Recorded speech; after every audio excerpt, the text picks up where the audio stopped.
বাংলাদেশের সীমান্তে কোনো মানুষ গরু চোরা চালান করে না, এগুলা ভারতীয়রা করে। যারা বাংলাদেশকে মানুষকে এই ধরনের অপবাদ দিতে চায়, ওরা ভারতীয় বয়ান দিচ্ছে আমাদেরকে।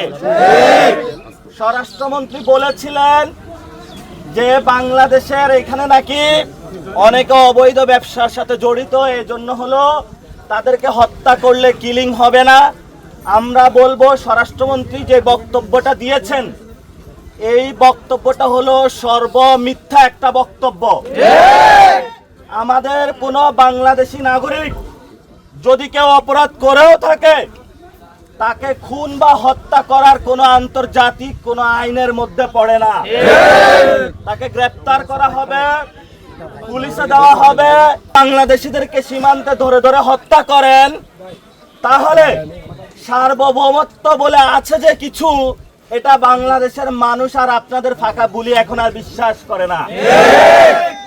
এই জন্য আমরা বলবো, আমরা যারা বাংলাদেশের মানুষ আছি, রক্ত দিয়ে হলেও বাংলাদেশের সীমান্ত রক্ষা করব। সবাই রাজি আছেন?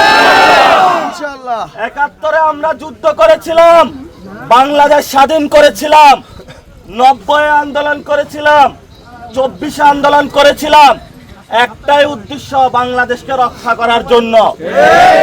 সীমান্ত আপনারা যারা আছেন, আমাদের কোনো দল নাই এখানে, কে এনসিপি, কে বিএনপি, কে জামাত, এটা দেখার প্রয়োজন নাই। আমাদের একটাই দল, সেটা হলো আমরা সবাই মিলে দল মত নির্বিশেষে বাংলাদেশের সীমান্তকে রক্ষা করতে হবে। সীমান্তে কোনো ভারতীয় পুশিন চলবে না, চলবে না। বিজিবিকে শক্তিশালী করতে হবে এবং সীমান্তে কোনো হত্যাকাণ্ড চলবে না।